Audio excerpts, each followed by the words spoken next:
Hello everyone, आप सबका FT Gurukul में स्वागत है। आइए हम सब जो सीरीज चालू किए हैं उस सीरीज को कंटिन्यू एकदम एग्जाम तक लेके चलेंगे हम लोग, बिना टाइम को वेस्ट करते हुए। जितने भी बीपीएससी टीआरई 4 या जो भी एग्जाम, तमाम एग्जाम कॉम्पिटिटिव एग्जाम कह रहे हैं हम, कह एसएससी के एग्जाम के भी क्वेश्चन होंगे तो बेसिक क्वेश्चन इससे आ जाएंगे। एकदम डिट्टो कंसेप्ट तो आना ही आना है, डिजिट चेंज हो जाएगा बस। आप आइए क्वेश्चन नंबर देखते हैं। एकदम आपको हम जीरो से हीरो लेवल तक पढ़ाएंगे, एकदम एकदम top to bottom to top. मतलब आप फर्स्ट पर है, फर्स्ट से अर्श पर जाएंगे। आप देखिए क्वेश्चन नंबर पहला। क्वेश्चन पहला लिखा है कि वृत्त के बाहर स्थित किसी बिंदु से वृत्त पर कितनी स्पर्श रेखा की जाती है। देखो कभी कभी क्या होता है कि बड़े बड़े क्वेश्चन तो आते ही आते हैं, छोटे क्वेश्चन भी आते हैं और गलत हो जाते हैं जल्दी में। हम कह रहे हैं कि एक सर्कल दिया है, ये सेंटर हो गया सर्कल का, सेंटर मान लीजिए वो है। हमसे कह रहे हैं कि बाहर कोई पॉइंट है, आप बताइए इसे कितनी स्पर्श रेखा खींच सकते हैं। एक पॉइंट है तो आप इससे दो से ज्यादा स्पर्श रेखा नहीं खींच सकते। यानी हम कह सकते हैं इस पे अगर हमको टेंजेंट ड्रॉ करना होगा, वही स्पर्श रेखा जो कहते हैं, तो इसका आंसर क्या हो जाएगा? 2। ठीक है। लेकिन हम अगर ये क्वेश्चन कहें कि अगर एक सर्कल है, क्वेश्चन अभी बदल रहे हैं, मान लीजिए नेक्स्ट क्वेश्चन अगर इसी तक कराते हैं। अगर एक सर्कल है, हम इस पे कितने number of common tangent draw कर सकते हैं? एक सर्कल पे कितने नंबर ऑफ टेंजेंट ड्रॉ है? कॉमन नहीं, नंबर ऑफ टेंजेंट। एक, दो, अब गिनते रहिएगा। आपकी उम्र निकल जाएगी लेकिन टेंजेंट खत्म नहीं।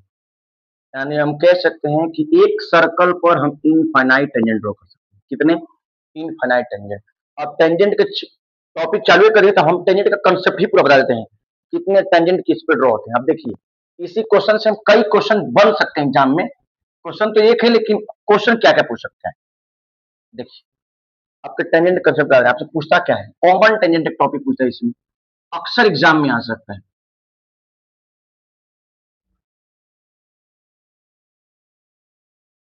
कॉमन टेंजेंट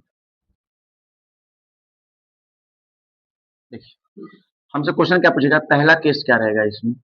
मान लीजिए दो सर्कल, ठीक है, दो सर्कल दूर दूर है, तो इसमें कितने number of common tangent draw कर सकते हैं। कॉमन टेंजेंट का मतलब होता है, नंबर ऑफ कॉमन टेंजेंट का मतलब होता है कि आप आराम से निकाल सकते हो, कोई दिक्कत नहीं होगा। ठीक है। आप देखिए अगर नंबर ऑफ कॉमन निकालेंगे तो यहाँ से ऐसे इसी मिल गया, ठीक। उसके बाद आप यहाँ से ऐसे मिला दिए। आप नंबर ऑफ कॉमन टेंजेंट ऐसे भी निकाल सकते हैं, जो टच करे, दोनों को टच करे, आप ऐसे भी ड्रॉ कर सकते हैं।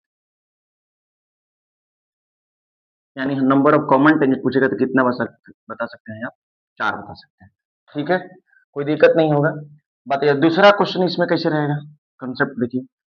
अगर मान लीजिए दोनों दूर दूर है सर्कल, तब अगर मान लो दोनों सर्कल क्या करें, एक दूसरे को टच करें, ऐसे टच कर दें सर्कल, तो नंबर ऑफ कॉमन टेंजेंट कितने होंगे? आप ऐसे ड्रॉ कर सकते हैं, एक, दो, एक बीच से ड्रॉ कर सकते हैं, तो नंबर ऑफ कॉमन टेंजेंट कितने हो जाएंगे? 3। ठीक है। आइए तीसरा केस ऊपर बता दे रहे हैं आपको। मान लीजिए टच किया, हम कह रहे हैं दोनों सर्कल इंटरसेक्ट कर जाए, इंटरसेक्ट मतलब कट कर जाए, नंबर ऑफ कॉमन टेंजेंट कितने होंगे? यहाँ से ऐसे ड्रॉ करेंगे एक, यहाँ से ड्रॉ करेंगे, यानी नंबर ऑफ कॉमन टेंजेंट कितने हो जाएंगे? 2। मान लीजिए चौथा केस देखिए। चौथा कि मान लीजिए कि एक सर्कल दूसरे सर्कल के अंदर ही चले जाए, एक सर्कल हो गया, एक सर्कल ऐसे बन जाए, तो नंबर ऑफ कॉमन टेंजेंट मतलब अंदर से इंटरसेक्ट करें, तो इससे नंबर ऑफ कॉमन कितने हो जाएंगे? 1। पांचवा केस क्या बन सकता है, कह सकते दो कॉन्सेंट्रिक सर्कल है, कह देगा दो कॉन्सेंट्रिक सर्कल है, पूछेगा find the number of common tangent, इसका क्या हो जाएगा नंबर ऑफ कॉमन टेंजेंट? 0। यानी देख रहे हैं, एक क्वेश्चन से कई क्वेश्चन बन सकते हैं आपसे। मैंने कॉमन टेंजेंट के सारे जितने कॉन्सेप्ट बन सकते हैं मैं सारे बता दिया आपको। पूछने का तरीका क्या था कि अगर मान लीजिए आपसे पूछ दिया कि दो सर्कल है, दो सर्कल क्या करे, एक दूसरे को सिर्फ और सिर्फ दूर दूर है, देख रहे हैं, तो 4 कॉमन टेंजेंट याद कर लीजिएगा सब। टच करे तो 3, इंटरसेक्ट करे तो 2, और सिर्फ इंटरनली टच करे एक, और जब कॉन्सेंट्रिक सर्कल हो तो 0। तो कभी कभी पूछ देता क्वेश्चन आपसे कि find the number of common tangent, आप क्वेश्चन को सॉल्व करके बता सकते हैं। ठीक है, मैं जितना टेंजेंट का कंसेप्ट था मैंने सारे बता दिया, ताकि आप क्वेश्चन जैसे ही से पूछेगा उसके हिसाब से आप क्वेश्चन कर लीजिएगा, बन जाएगा क्वेश्चन आपसे। आइए हम अब नेक्स्ट क्वेश्चन देखते हैं। थोड़ा कंसेप्ट था, तुम सोचे कंसेप्ट समझा दें आपको टेंजेंट का पूरा। आइए नेक्स्ट क्वेश्चन क्या लिखा है? क्वेश्चन स्क्रीन पे देखिएगा, लिखा है कि एक बिंदु Q से एक वृत्त की स्पर्श रेखा की लंबाई 24 सेंटीमीटर तथा केंद्र से दूरी 25 सेंटीमीटर, तो वृत्त की त्रिज्या क्या होगी? इसमें जानते हैं क्वेश्चन में क्या है? सिर्फ आप फिगर बना दीजिए। अगर आप पाइथागोरस थ्योरम के ट्रिपलेट याद रखें, फिगर ड्रॉ करते आंसर लिखें, मतलब मुश्किल से 2-4 सेकंड कह सकते हैं। देखिए, जैसे सर्कल है, हमसे दे क्या रखा है, एक बोला टेंजेंट सेंटर से ये दिया है और मुझे ये दिया है, इतना ही ना हमको बात बोला है। ये 90 बनता है, हम मान लेते हैं ओ है, ये ए है और बी है। क्वेश्चन में ये दे रखा है 24 सेंटीमीटर, क्वेश्चन में ये दे रखा है टेंजेंट 25 सेंटीमीटर, हमसे ये पूछा है, हमको तो याद है पाइथागोरस थ्योरम, 24 25 7 आंसर ऑप्शन में दिया होगा, देखिए तो 7 आंसर, लेकिन आता कैसे है 7? इसके आपको पाइथागोरस थ्योरम आना चाहिए। हाइपोटेनस के स्क्वायर बराबर होता है परपेंडिकुलर के स्क्वायर प्लस बेस के स्क्वायर, कर्ण के स्क्वायर बराबर लंब के स्क्वायर प्लस आधार के स्क्वायर। कर्ण दिया है 25, 25 के स्क्वायर 625, परपेंडिकुलर नहीं दिया है, छोड़ दीजिए। बेस दिया आपको 24 के स्क्वायर 506, ले जाए घटा दीजिए उधर, पी स्क्वायर बराबर आ जाएगा 49, तो पी बराबर कितना आ जाएगा 7 सेंटीमीटर। इस क्वेश्चन में है, यानी आप देखेंगे तो मैंने चुटकी में आंसर दिए, खाली फिगर बनाया बता दिया आंसर। तो हम कह रहे हैं कुछ पाइथागोरियन ट्रिपलेट आपको याद होने चाहिए, जरूरी नहीं है कि हम सब याद कर लें, लेकिन हाँ जो जो इंपॉर्टेंट है, जो एग्जाम में अक्सर पूछते हैं, वो ट्रिपलेट याद रखना चाहिए, जिससे आप आराम से क्वेश्चन सॉल्व कर सकते हैं। आइए नेक्स्ट क्वेश्चन देखते हैं। ये सब बहुत इंपॉर्टेंट है बेटा, एग्जाम में पूछता है। छोटे छोटे क्वेश्चन होते हैं, लेकिन बड़ा क्वेश्चन तो हर कोई कर ही लेगा, सबके लिए रहता है, लेकिन छोटा क्वेश्चन गलत होगा तो आप सिलेक्शन से बाहर हो जाएंगे। अब देखिए नेक्स्ट क्वेश्चन, नेक्स्ट क्वेश्चन दिया है, लिखा है 14 सेंटीमीटर त्रिज्या वाले, स्क्रीन पर दिख रहा होगा वो क्वेश्चन, मैं अपने फोन में क्वेश्चन रखा हूँ, तो मेरे पास तो सुविधा नहीं है कि अब छोटा प्रोजेक्टर नहीं है कि मुझसे पढ़ा पाए, तो हम धीरे धीरे धीरे इंप्रूवमेंट करेंगे।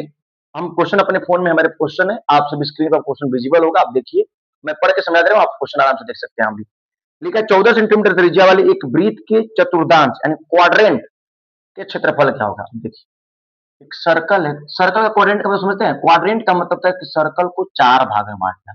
तो किसी एक पार्ट का एरिया पूछा, हम कह रहे हैं सर्कल का एरिया होता है पाई आर स्क्वायर, सर्कल का एरिया होता है पाई आर स्क्वायर, क्वाड्रेंट का मतलब 4 भाग में बांट रहे हैं, 4 से डिवाइड कर, खत्म। पाई की वैल्यू हमको किसमें आंसर चाहिए? आंसर पाई में नहीं चाहिए, पाई की वैल्यू रख दीजिए, 22/7, रेडियस दिया आपको 14 गुणे 14/4, 7 से कट जाएगा 2 बार में, 2 से कट जाएगा 2 बार में, 2 से कट जाएगा 11 बार में, 14 गुणे 11 154 सेंटीमीटर स्क्वायर। ठीक है, कोई दिक्कत नहीं होगा, बस फॉर्मूला कंसेप्ट, कुछ नहीं करना, फॉर्मूला लगाइए आंसर आ जाएगा। हाँ, चतुर्थांश का मतलब जानना चाहिए था, क्वाड्रेंट होता है क्या? आप क्वाड्रेंट ही नहीं जानेंगे तो फिर दिक्कत हो जाएगा आपके लिए। आइए नेक्स्ट क्वेश्चन देखते हैं, स्क्रीन पर देखिए, दो वृत्त की परिधि का अनुपात दिया है, परिधि का मतलब था परिमीटर, दो सर्कल का पेरीमीटर दिया, यानी P1/P2 क्वेश्चन में दिए रखा है 2:3, पूछा इसका एरिया क्या रेशियो क्या होगा, A1/A2 दिया, पेरीमीटर दिया है, आप जानते हैं सर्कल का सरकमफ्रेंस क्या होता है, 2πr, 2π में R1 लिख दूं, 2πr2 बटे में 2/3, देखिए 2π से 2π, यानी जो पेरीमीटर का रेशियो होगा वही रेडियस का रेशियो होगा। हम आपको दिखाने के लिए बता रहे हैं, वरना मैं डायरेक्ट भी कर सकता था कि बेटा जो पेरीमीटर का रेशियो होगा वही रेडियस का रेशियो होगा, बस इसी को स्क्वायर कर एरिया आंसर है। खाली 2/3 को स्क्वायर कर दीजिए, 2 का स्क्वायर 4, 3 के स्क्वायर 9, 4/9 इस प्रश्न का उत्तर। लेकिन कैसे? आप जानते हैं कि एरिया निकालना है A1/A2, एरिया होता है पाई आर स्क्वायर मैंने R1 स्क्वायर, पाई R2 स्क्वायर, देखिए पाई से पाई कट गया, क्या इसको हम R1/R2 का होल स्क्वायर नहीं लिख सकते? और R1/R2 दे रखा है 2/3, 2/3 के स्क्वायर करेंगे 4/9, प्रश्न का उत्तर। तो भाई हमसे वहां ये थोड़ी पूछा आप सॉल्व कैसे किए हैं, कंसेप्ट क्लियर, पेरीमीटर दे रखा है, पेरीमीटर ही रेडियस का रेशियो होता है, पेरीमीटर ही रेडियस का रेशियो होता है, एरिया पूछे इसका स्क्वायर कर दीजिए आंसर। हमें समय भी बचाना एग्जाम में, हम बड़ा 30 मार्क हाँ बनने चलेंगे कि क्वेश्चन पूरा सॉल्व करके आंसर देंगे, नहीं, ये सब आंसर दिमागी रूप से देंगे फटाफट एकदम। आइए एक और क्वेश्चन करते हैं, स्क्रीन पर देखिए क्वेश्चन दिया होगा, 3D का क्वेश्चन है। देखिए नेक्स्ट क्वेश्चन लिखा है कि एक ठोस, एक अर्धगोला माने हेमिस्फीयर, एक ठोस है, अर्धगोला है।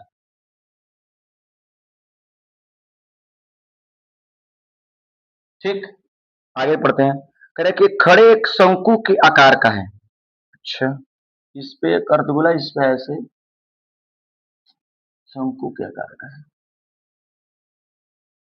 कुछ ऐसे है। ठीक है, क्वेश्चन बोला कि जिनकी त्रिज्या 1 सेंटीमीटर है, रेडियस 1 सेंटीमीटर है।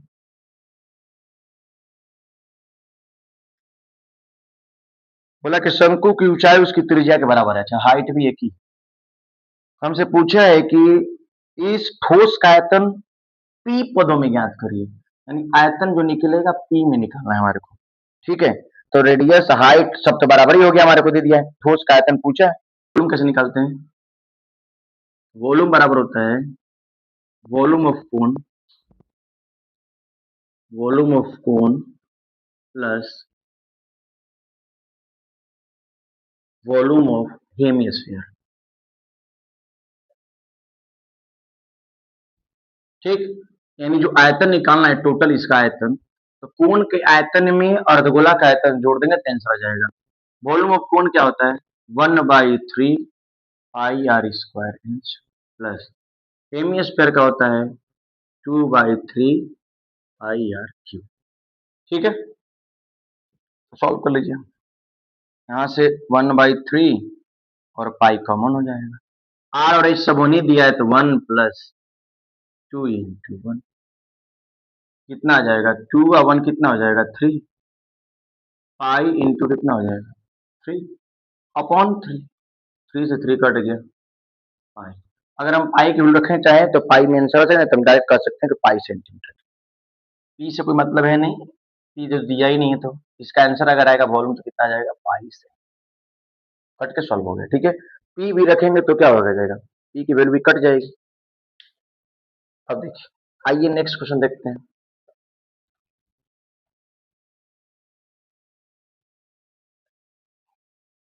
नेक्स्ट क्वेश्चन स्क्रीन पे देखिए, नेक्स्ट क्वेश्चन क्या कहते हैं। नेक्स्ट क्वेश्चन लिखा है कि 22 सेंटीमीटर किनारे वाले एक ठोस शीशे के घन क्यूब को पिघलाकर 2 सेंटीमीटर व्यास वाली कितनी गोलाकार गोलियां बनाए? एक बात याद रखिए, जब कोई भी चीज आप पिघलाकर कोई और चीज बनाइए, वॉल्यूम नहीं बदलेगा। ये एक खास बात है, देखिए जब कोई चीज पिघलाकर कुछ बनाएंगे बस वॉल्यूम बराबर करिए आंसर। नंबर पूछे आपसे कि नंबर ऑफ कितनी गोलियां हैं, कितनी, दोनों को वॉल्यूम आपस में डिवाइड कर दिया, आंसर आ जाएगा। एंड हमसे पूछा क्या है? एक ठोस घन है क्यूब, इसका साइड भी रखा है, ए बराबर दिया है 22 सेंटीमीटर, इसका वॉल्यूम निकालेंगे तो ही ना हो जाएगा एक क्यूब। एक क्यूब का मतलब होता है 22 × 22 सेंटीमीटर क्यूब। अभी मत करिएगा कि लगिएगा गुणा करने, अरे जब आगे चले काटने हैं तो गुणा क्यों करेंगे, फालतू मल्टीप्लाई करके अपना समय वेस्ट करेंगे। ठीक है, आगे देख लीजिए क्या लिखा है। पिघलाकर 2 सेंटीमीटर व्यास वाले गोलाकार गोले बताते हैं। व्यास दिया मतलब डायमीटर दिया है, डायमीटर दिया है 2 सेंटीमीटर, किसका? गोला का। गोला यानी स्फीयर, गोला का दिया है तो रेडियस यहाँ से निकालेंगे तो 1 सेंटीमीटर रहेगा, क्योंकि डायमीटर के आधा होता है रेडियस। यहाँ से वॉल्यूम निकाल लीजिए, वॉल्यूम क्या होगा? 4/3 पाई आर क्यूब, यानी सॉल्व करेंगे तो क्या आएगा? 4/3 पाई इंटू 1, 1 का क्यूब करेंगे तो 1 ही रह जाएगा, यानी यहाँ से आ जाएगा 4/3 पाई। हमसे पूछा क्या है कि कितनी गोलियां बनाई जा सकती हैं, तो हम आपको एक ही तरीका बताएं, दोनों के वॉल्यूम को डिवाइड करिए। नंबर ऑफ गोली निकालना ना, पाई से निकालना है। हाँ, बुलेट निकालने वही गोली है, नंबर ऑफ बुलेट अगर हमको निकालना हो तो हम कुछ नहीं करेंगे, जो ऊपर वॉल्यूम दिया है क्यूब का उसका लिखेंगे 4/3 पाई की वैल्यू 22/7। देखिए एक 22 से 22 कट जाएगा, 3 7 नीचे चला जाएगा ऊपर, 4 से भी काट सकते हैं। देखिए 2 दूनी 4, 11 दूनी 22, 2 से कट जाएगा 11 बार में। 11 ग्राम 121 गुणे 3 गुणे 7, इसको गुणा कर दीजिएगा, आपका आंसर आ जाएगा। ठीक है, मल्टीप्लाई करेंगे तो आपका आएगा 2541 आएगा। कितना आएगा? 2541, यही हमारा आंसर हो जाएगा। पूरा कर लीजिएगा 70 के 21, 21 में 121 से मल्टीप्लाई कीजिएगा, जो आएगा आंसर यही 25 41 आएगा। यही नंबर ऑफ बुलेट हमारे निकालेंगे। तो कंसेप्ट समझ गए। जब कभी वॉल्यूम दिया रहेगा तो दोनों की वॉल्यूम निकालकर नंबर ऑफ बुलेट निकालना हो तो वॉल्यूम से डिवाइड कर दीजिए। आइए एक और क्वेश्चन देखते हैं। देखिए ये भी प्रोबेबिलिटी का क्वेश्चन है। देखिए बहुत सिंपल भी है, हाँ, आसान भी, लेकिन हाँ जो मेथड है कंसेप्ट है वो याद रहेगा तो आप एकदम चंद सेकंड में आंसर देंगे। देखिए क्वेश्चन क्या लिखा है, किसी असंभव घटना, इस असंभव का मतलब था इम्पॉसिबल इवेंट है। जब कभी आपसे प्रोबेबिलिटी पूछे इम्पॉसिबल इवेंट का,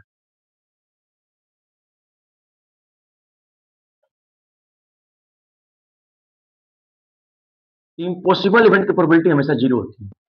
अब मान लें हम आपसे क्वेश्चन कहें कि एक ऐसा करो बेटा कि एक डाइस को थ्रो कर दो, एक डाइस को थ्रो करो, उसकी 8 आने की प्रोबेबिलिटी क्या है? आप बताइए, जब हम डाइस थ्रो करेंगे जब उसमें 8 आता ही नहीं है तो कौन सा प्रोबेबिलिटी हो जाएगा? इम्पॉसिबल इवेंट, मतलब आईवे नहीं, श्योर इवेंट एक आता है। इसी क्वेश्चन में लिखा है निश्चित घटना, श्योर इवेंट को या सर्टेन इवेंट को, बात बराबर है।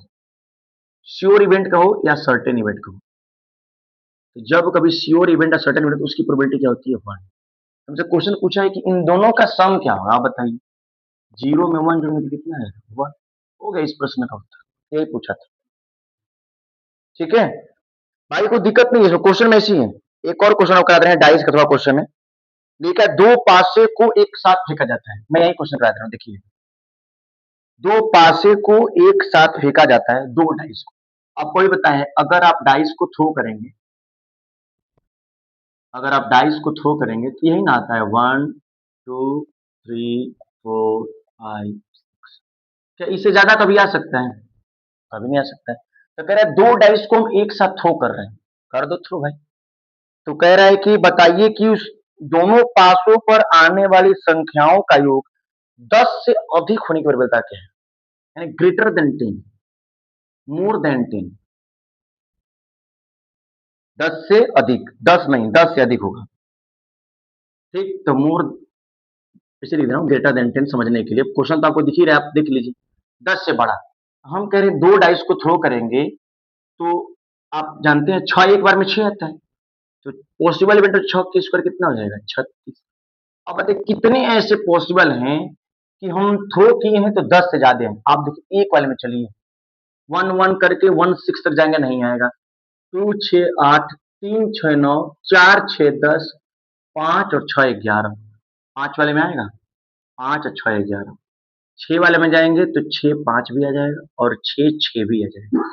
यानी 3 ही ऐसा केस बनेगा जिसमें प्रोबेबिलिटी दो डाइस को थ्रो करेंगे तो 10 से बड़ी वैल्यू आएगी। तो प्रोबेबिलिटी निकालने का तरीका होता है प्रोबेबिलिटी ऑफ इवेंट बराबर नंबर ऑफ पॉसिबल आउटकम 3 बटे में टोटल नंबर ऑफ आउटकम 36, 3 बटे में 36, 12 बार में कट गया, 1 बटे 12 इस प्रश्न का उत्तर। ठीक है, ऐसे क्वेश्चन है, कोई बात नहीं, डाइस का रहेगा, प्रोबेबिलिटी क्या देगा, एग्जैक्टली 2 हेड 1 हेड। तो ऐसे क्वेश्चन करने का तरीका नहीं बदलेगा, कंसेप्ट अपने माइंड में आप क्वेश्चन कर सकते हैं। ठीक है भाई, कोई दिक्कत होगा तो आप हमारे चैनल पे कमेंट करिए, सब्सक्राइब करिए, बताइए हमारे को कौन सा दिक्कत है, कोई दम डाउट का पूरा क्लियर हो जाएगा। ठीक है भाई, कोई दिक्कत होगा तो आप हमें बेझिझक कमेंट करिए, आप टॉपिक तक लिखिए कि सर इस टॉपिक पे नहीं आ रहा है। ठीक है, थैंक यू।